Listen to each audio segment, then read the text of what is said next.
I think he's Drew Brees, a left-handed Drew Brees. And I love Drew Brees. The leadership, the smarts, the accuracy, his ability to see the entire field. Nick Saban has said he's the most important recruit they've ever had at Alabama. He's 22-2 in 24 starts, 87 touchdowns, 11 picks. And I think he made Nick Saban a better coach. I think Nick did things with our next guest that Nick wasn't comfortable doing. I followed him since high school, and Tua is now joining us in the herd. Young man, how are you? How are you doing today? I'm doing good. Thank you. Thank you for having me today. I appreciate it. You bet. All right, let's talk recovery. You wake up in the morning. You woke up this morning.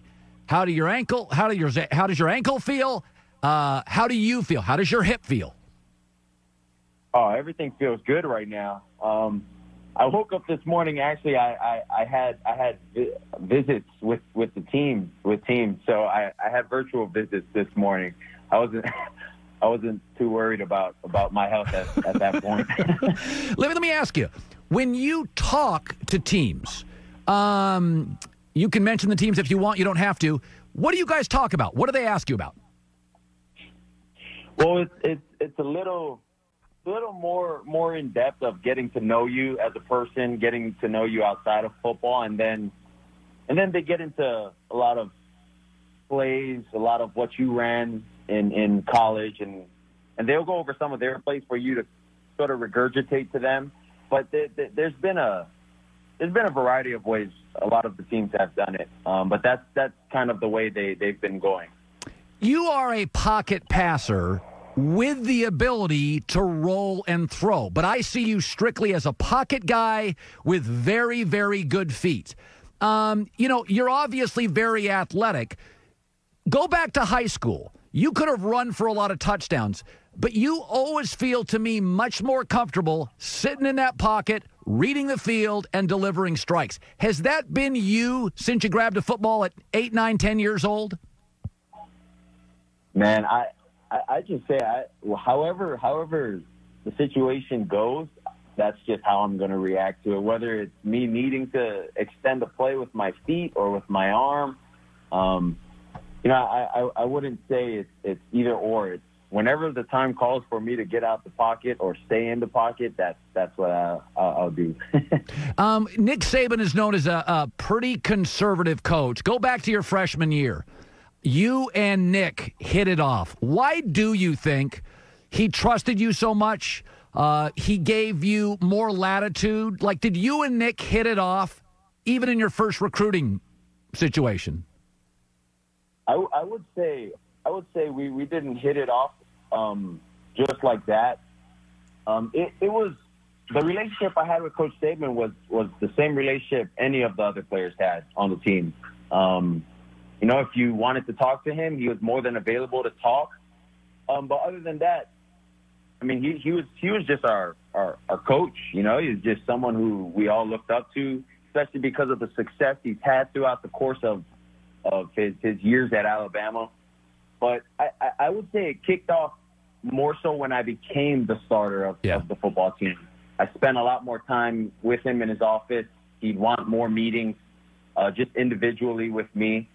And we'd go about talking, things that we can do to help the team. What can I say to the team? Or just things of that nature. But that's sort of when our relationship took off, was maybe my sophomore year. Is there an offense, perhaps up-tempo, that you like to play? Now, sometimes you may go to a team, that doesn't have the personnel initially to run the offense you want. But what is the perfect offense, in your opinion, for your style? I honestly wouldn't say I'm prone to just having one type of styled offense, because I'd say with the three offense coordinators that I had, we pretty much did everything. We went under center, we were in the gun, we ran the RPO game, we ran play pass, play action, rollout, bootleg set in the pocket. So I would say regardless, it's especially with what's happening too with this whole coronavirus thing, it entails to all of us, in life. It's all about learning to adapt to change, and that's pretty much the thing that I feel like I'd have to do if I enter the NFL. Yeah, I grew up with Steve Young, who was one of the great players in NFL history. He was a left-handed quarterback. I was a fan and a friend of Michael Vick, a left-hander. I don't think people talk too much about it, but being a left-handed quarterback, talking to right-handed quarterbacks, and being in camps for years as perhaps the only left-handed quarterback, is that an advantage to you at all or a disadvantage? How do you look at it? I've actually never looked at that aspect of my game. I just think it's football, whether you throw with your right hand or your left hand. Now, I understand for the receivers, there's some differences, and for the linemen, there's some differences because the backside is now the right side. The right tackle is the blind side guy. And also the rotation of the ball, how it spins for the receivers. So those are probably the two main changes that I've had to go through in my college years. But other than that, I don't really look at competition with other guys as, I'm a lefty, they're a righty. I just think of it as, it's just competition. You have very rare accuracy. You have a very quick release and a very rare accuracy. Is that innate? Is it coaching? Did you have that 8-10 years ago? I just don't remember a college quarterback, and I've said this on the air several times, I don't remember a college quarterback who, whether it's a deep ball, an intermediate, a seam, a flag, it doesn't matter, a drag route. When did you really hone in and have a special level of accuracy, in your opinion? And I would say it started from when I was very, very young, probably at about 4th grade, 5th grade. I would attest a lot of that to the hard work that my dad has instilled in me. The amount of reps, the amount of days that we've put in. I mean, there'd be days where there's no rest throughout the year. Football was year round for me and my siblings, and coaching was 24/7. Coaching was at home. Coaching was on the field. So I would attest that to my dad, my father, and then at the same time, I'd also attest a lot of that to the coaches that have helped me and shaped my game to what it is today. With the coaches that I've had all my college careers and as well as my high school career. Tua Tagovailoa is joining us. Alabama Crimson Tide, 22-2 record, 24 starts. He's worked with my friend Trent Dilfer. By the way, give Dilfer some love here. Is there something? Trent played in the NFL for a long time. He's worked with a lot of quarterbacks. Are there little bits and pieces from Trent Dilfer, little pieces of wisdom? Because Nick Saban never quarterbacked in the NFL, so obviously Trent can offer some things that even Nick couldn't. What has Trent, little glimpses and pieces of wisdom, has he offered you?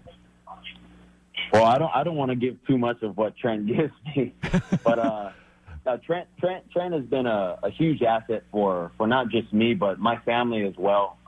Throughout my college process, he's always been there. He's a phone call away, and him and my dad have been in communication for a while. So kind of with this whole draft process, when we kind of reached out to Trent to ask him, if he could help us do this, I mean, he was more than welcome to. And I mean, just the thing with Trent, I would say, is he's not someone who's looking for fame, and kind of all the things outside of that.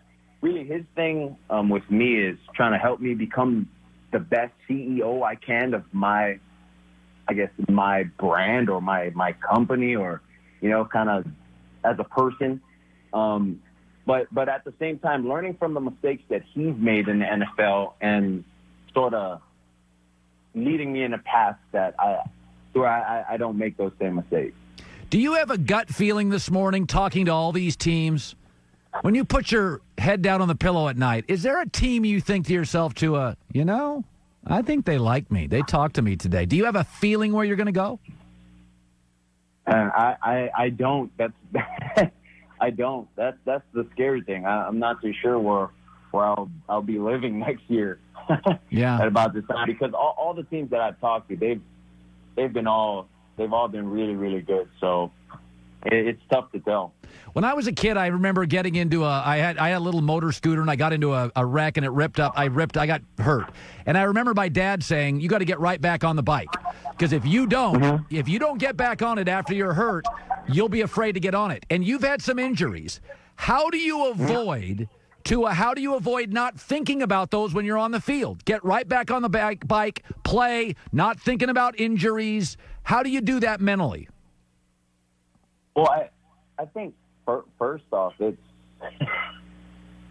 the support that I've had from my family has been outstanding. The support that I've had from a lot of the fans have been outstanding. But aside from all of that, I mean, in the moment, you don't think too much. It's just something that happens. You know, you're playing football. It's not you're not playing badminton or tennis, you know, where it's a non-contact sport. So you got to understand that you're going to be taking some hits. You're going to be nicked up, and I believe everyone gets hurt playing the game. Whether it's small injuries, big injuries. A lot of the small things end up occurring to be big things, but I mean, it's not something I think of too much. Yeah. Now, are you? How much can you work out now? Are you doing some workouts because all this social distancing stuff? Or are you just doing personal stuff, weight room stuff, sprinting stuff? What can you do right now? Yeah, I've actually just been doing a lot of weight room things. Kind of still keeping up with my rehab, and then just going out to the park and just tossing the ball around here and there. So. Yeah. Well, you were an absolute credit to Alabama. I think Nick Saban used you brilliantly, and that doesn't surprise me. I'm so happy that you guys are working together, you and Trent. I'm rooting for you. I think you're a very unique, rare talent, like very few I've ever seen. I've never compared another quarterback to Drew Brees, and that's obviously pressure you can certainly handle. But you're a good young man, and I appreciate you coming on our show today, Tua. Thank you so much. Oh, thank you guys for the opportunity. Thank you, Colin. Appreciate it. Hi, everybody. Thanks for watching. Subscribe here to get the latest from the show. Also, be sure to check out more of the best clips from The Herd or go watch a few segments from other shows on FS1.